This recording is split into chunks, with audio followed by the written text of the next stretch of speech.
Right, guys, it's the 28th of October, and now we're nearly at the end of October, and every single day in October, every single day has been sunny, blue skies. We haven't had a cloudy or rainy day, which is another good reason to move to Bulgaria. Today it's 24 degrees, which is beautiful. It's warm, and so we're going to have, by the look of it, looking at the forecast, the whole of October, every day a sunny, clear day, which is beautiful. And most of the days start at like around zero. Today was a bit warmer actually this morning, but around zero, even minus. We've had -2 the last few days, and then it gets up to about 20 degrees, or between 16 and 21, and it's 24 today. Absolutely incredible. And that's quite typical actually of this time of the year. And then it'll just change all of a sudden, and we may get some snow, just around November time, December. But we don't get really long periods of cold weather now till after December usually. It just moves on every year. That's why I think the calendars are a sync. Like our calendar, it's only days, numbers, but they keep getting these record temperatures for months. But I think it's the calendars out of sync with the months. Although it could be wrong. So I was watching a vid this morning, very interesting. There was this guy, and he was being asked about the economies of, Western Europe, USA, and he touched actually on Eastern Europe, which I found quite interesting, on his take on it, and he was saying some things that and this was a top economics guy. He teaches economics, top universities, and I found some of his stuff. It was kind of, well, I don't know if he couldn't explain it properly, but or he just didn't get it, And I keep explaining the difference between wealth and the economies and this, um, the debt cycles and all the rest of it, and how the debt now is detached from the cost of living in the USA and the UK. But he was kind of sort of not explaining that. He was kind of telling it's kind of how it is. And he touched on Ireland actually, and he said you can't go by Ireland saying their economy is brilliant and they're one of the richest countries on paper, because they're not. It's all to do with corporate stuff and they're virtually off. They've got these offshore rules, tax rules, and that. So people go and set up there, and it gives a false reading of the economy, which a lot of places do. I mean, America. How can you be? They class themselves as one of the wealthiest countries in the world, and they owe $37 trillion. So I don't know how you can class yourself as wealthy and rich. And I would say there's two different that.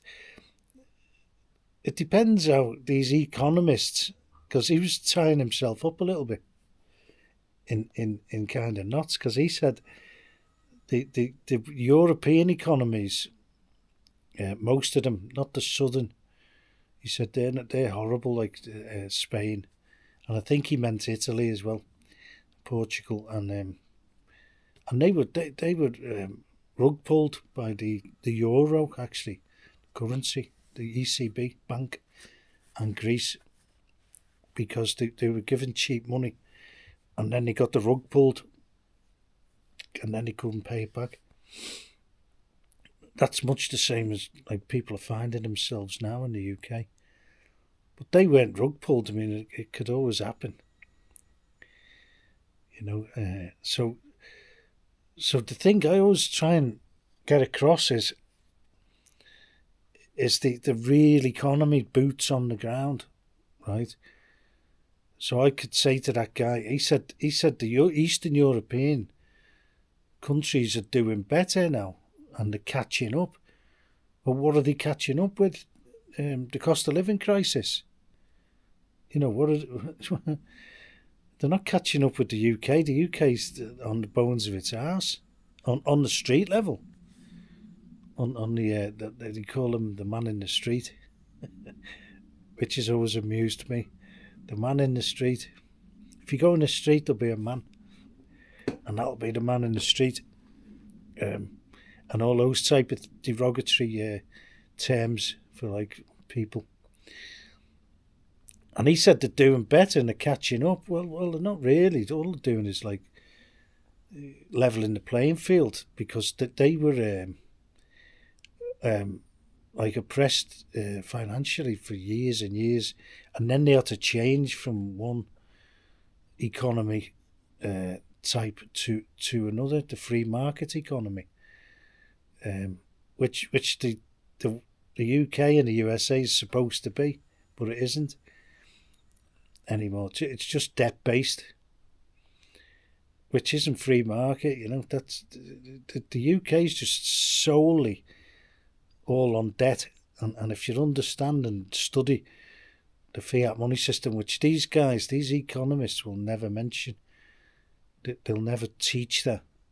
He's a lecturer, and he'll never teach that to his students. The creature from Jekyll Island, and how it really works. Like the fiat money system, unbacked, relies on debt, and it's a cycle which returns to zero inevitably, because you can print money without the backing of anything. And some people say it's a Ponzi scheme, but it's not quite the same as the original Ponzi scheme, but it's close. And like they rely on you getting into debt, and when you get into debt, the interest is the new money. The interest is what you create when you get a loan out or a mortgage. That's the debt you create, and it's detached. It's detached, and the house prices have detached from the wages, which have stayed the same. I think in the UK, at least for 10 years, it may be from 2008, the average wage is the same, so everything else should be the same. But it isn't. The house prices have gone up by they used to be times 3 your wages, now they're times 10. So that's how it's detached. And how do you get it back? How do you put it right? And the answer is with difficulty. But in Eastern Europe, what I've pointed out many times, which this guy, he knew they were doing okay, doing better in the Eastern Europe, but he didn't give any reasons why. And the reasons why are they're coming up, on the business models. But it all wasn't just built on pure debt, which the UK was from day one when it was when it became an unbacked fiat currency, and plus when they say the UK is rich and wealthy, now that's a better example than actually Ireland, because the wealth in the UK and the reason why it's wealthy is a lot of offshore stuff and a lot of financial services which are all sold outside of the UK, and they're like domestic economy, and the people on the ground, the people, it's all built on debt, and and now it's coming to, the cycle is coming to an end, and they need things to blame it on all the time. And once you understand the fiat money debt cycle, you can see that they're just blaming things all the time on like whether it's the Spanish, crops are failing, or the Moroccan crops are failing, or the Russians have done this with the gas, and the Russians didn't do anything. It was the West who sanctioned them and said they weren't going to buy any more. It wasn't, the Russians didn't do anything. They kept the taps on, but they got switched off. Well, they did and they didn't. They're still supplying gas to Europe, through Ukraine, and through Turkey. Well, they say it's Turkish gas. Once it's there, well, it is Turkish gas, which was another massive EU own goal. Anyway, so what I would say is the reason why Eastern Europe and the Balkans is doing okay is the model is different than the UK. Largely, the model's different. Like, people who have businesses generally, or quite often, own the property, or the business is on the property where they live. And that's a great model when you think about it. And their homes and the property where they do the business from. Say you've got like your home and you're the local welding shop and you're making gates and fences or whatever, and you do it all from your house and you shed. It might be a big shed that's it's all bought and paid for and owned by yourself and has been for generations, and that's a lot of it. What happens here, especially just round here. I mean, next door but one here, we've got a car service garage, and they only built it about 5-10 years ago. I think it was about 7 years ago we built it, and it's on his land. It's on his land, and it's next to the house. And he doesn't go anywhere to work. He gets plenty of business because he's good. He's good at what he does, and like you've still got to have a good viable business. But like, he owns it all. And the same with the guy down the road who's just opened a supermarket, which is fantastic for me anyway. Well, and for a lot of people. I went down this morning and you couldn't, you had to park up the road. It was that packed, and that's on a daily basis. And so he built it. I don't know whether he built it on credit or whatever, but I doubt it, because he had the other shop where he was operating from before was always packed. Always, you were always behind someone. And that's the mark of a good shop, if you'd always behind someone. Not like massive, and it wasn't trolleys, and still it's kind of still Tesco Express type stuff. It's still basket shopping, but like full baskets. Because people go regular, people can go every day. Because you just pull in off the road, and it's very convenient to pull in, so people don't need to do a big shop there, so they go every day. I mean, I go there like every other day. Anyway, so this guy's saying that the Eastern European countries are doing well, like economically and that, and they're catching up. And I'm thinking, well, catching up with what? I mean, the Western countries are in dire straits.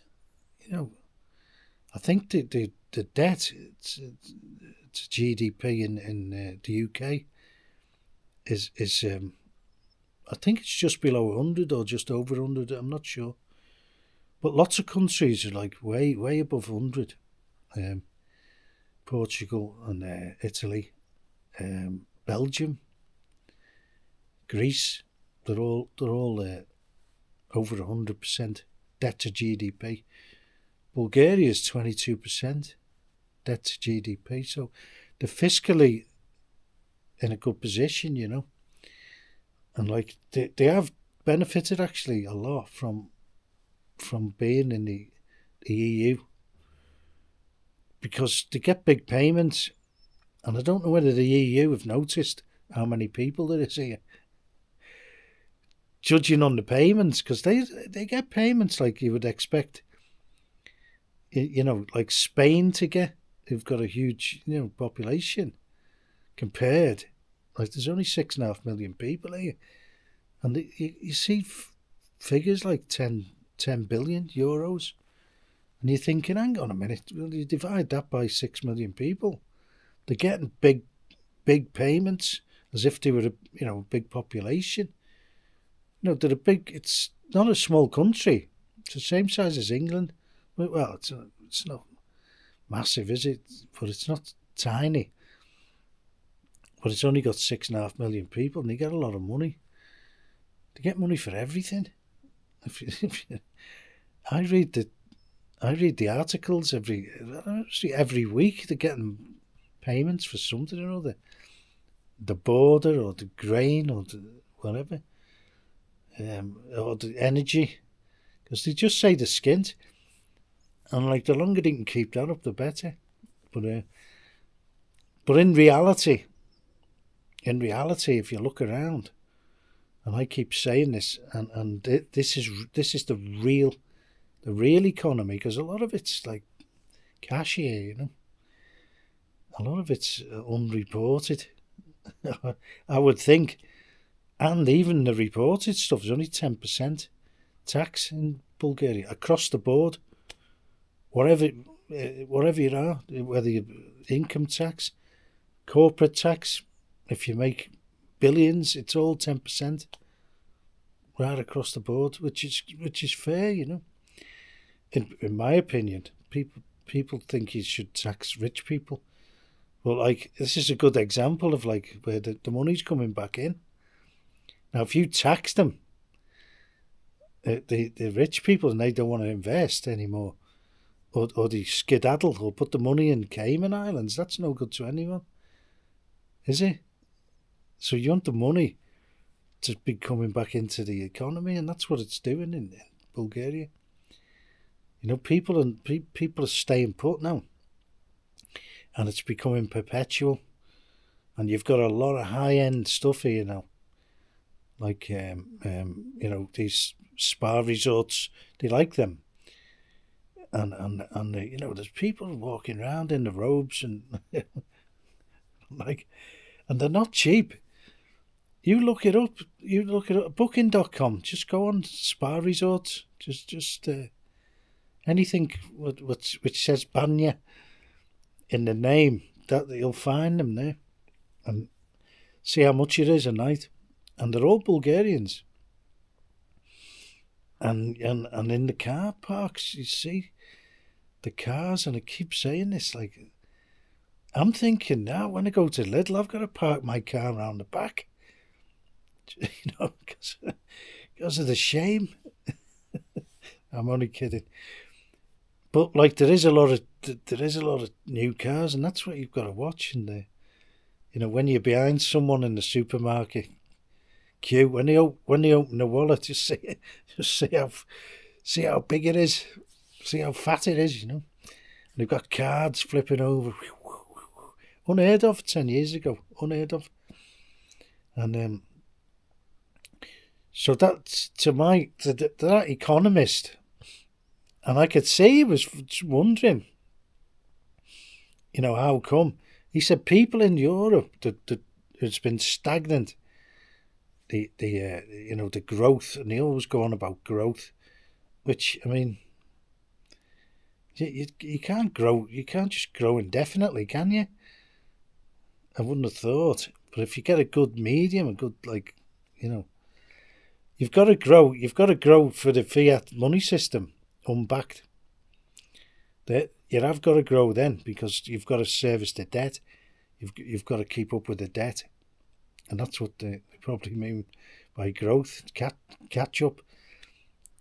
but he was kind of sort of, he sort of said, and I don't think he was sure about what he was kind of, how he could explain it, but he said that the economies in Europe, Western Europe, have been stagnant for like a good period of time. But he said the people haven't got any poorer. So what does that mean? I mean, it means they're just on a level keel, and the housing hasn't gone through the roof, except in a few places, like the UK. That's the big problem there, and obviously they've shot themselves in the foot time and time again. They've made some real bad moves, the UK, on a lot of things. I think Brexit was a bad move in the end. It kind of seemed like a good idea, but like, to me, it was like they were thinking of going back to it, the old the spice routes and all that. That's what Boris was describing. We're going to have all these ships bringing bananas and tobacco from the New World, and like and they already were trading with all those people anyway. He said, we're going to trade with Australia and New Zealand, the New World, and they already do. They already do. I mean, you get like New Zealand lamb and anchor butter, which is probably the only two things they make there. And Australia, they get Foster's, and that's brewed in the UK anyway. So, and actually, Australia said it was bad for them, Brexit, because the UK was their in route to the EU. They came through the UK for the trading with the EU, So I think that was a bad move, and like there's a few other countries like Portugal. They're the king of the bad moves. They always vote the wrong people in, and they had these visas, which was attracting people. And then they got all these immigrants and put the rent sky high, but they've punished the visas instead. Stopped the visas. So they don't know whether they're coming or going, Portugal. And they're another one in massive debt, but on paper, the economy is miraculous, and it doesn't. None of it makes sense when you look at the debt that they're in, and they're suffering now because the rents have gone through the roof, and Lisbon is overrun apparently with people they don't want. But so they're the king of the bad moves, and they're always voting these nutty governments in, and then they change everything. I think it's quite unstable, actually, Portugal, if you look at it. And a lot of people, do you reckon, are clearing out now. I hope it doesn't go like that here. I don't think it will, because they think about things here. And Bulgaria, they know which side the bread's buttered on. They're not very vocal. They're not like Hungary or Poland, although they do have the same undertones. But they don't say too much. They just say, "Oh yeah, we see what we can do," and then they get fined for something. You say, "Right, you've got to put this in order, right, and we'll be back. We'll be back in 6-12 months to see how you've got on," and then they come back. And now they papered all the cracks, and then you say, "Oh, is this sorted out?" No, yeah, everything's in order. We've done it. We've met everything you said. Here's all the paperwork. And they just say they're going to do things, and they don't. They said they're going to close all the power plants, all the coal power plants, and then after the gas got turned off, which it didn't here, actually. They said, oh, well, we can't do that anymore because things have changed now. And in the meantime, the UK's like that, blowing all the power plants up. They've blown them all up now, all the coal plants. But even if they closed them here, I think they just keep them now ticking over. And the way these have got round it now, the the net zero and that, it's like they just buy the power of Turkey, so there's no emissions, and they buy it off North Macedonia. They're buying electricity off North Macedonia, so they're not involved in the net zeros. So Bulgaria can report that the emissions have gone down. I think they said overnight it's gone down 21% or something like that, and that's why but they haven't closed the coal plants, or they've just mothballed them. They probably keep them ticking over, because when you close stuff like that, if you leave it, it just rots away, and all the staff just leave, and and they're just left as relics. And I don't think they're in the business of doing that. And they're always up to something with the nuclear as well here. And I think they were getting stuff from Russia, and now they're selling all the Russian stuff for the nuclear power plant that they were building to Ukraine. So Ukraine are buying Russian stuff off Bulgaria. How twisted, how messed up is all that, But apparently it's going to go ahead, So yeah, so going back to this economist, I mean, these are the reasons why, and there's lots of little tiny reasons, and the biggest one is home ownership, and business premises ownership, and office ownership. People do. A lot of the insurance places in town are in garages underneath apartment blocks, and it's probably their garage. And they've got the little offices in the garages, but they're insurance companies, And there's one just down the road here, and it's in someone's garden, and it's a insurance. So that's a good model. People working out of the houses and out of the premises, and so the overheads, you're not getting worked over by the local council like in the UK. We've closed all high streets down now, and they'll never come back, and so who knows what? Well, we know what'll happen. It's just all big supermarkets, and all of satellite businesses just go into the supermarkets, like Specsavers and all that, and the pharmacies.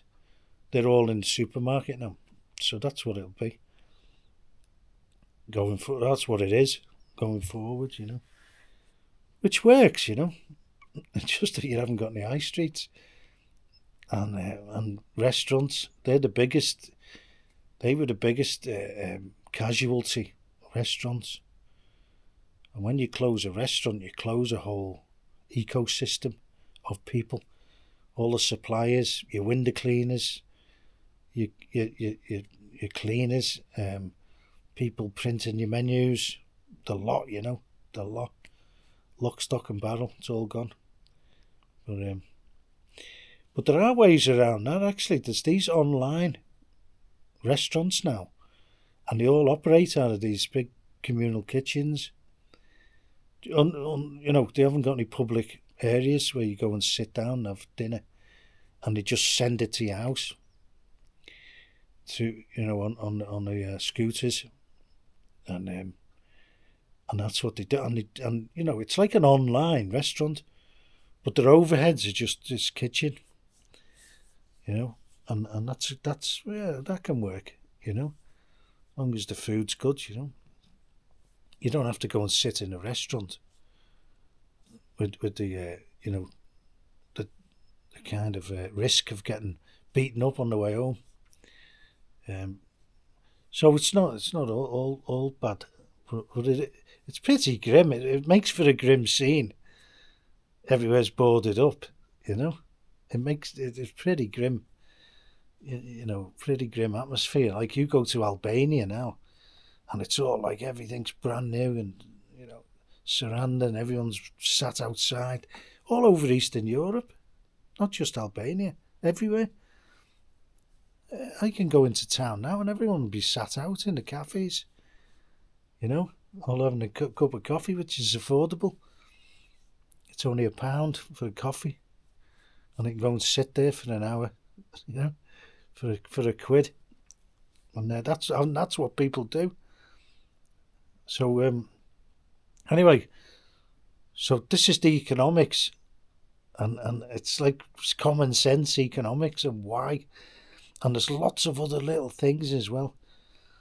And people say, the food in Bulgaria in the supermarkets is the same as the rest of Europe, and it is. But there's all the other little wins, like the property is the main one, and then you just get loads of other ones. Insurance is dead cheap here. Don't know why. It might be expensive elsewhere, and it's the proper price here. That's more like it.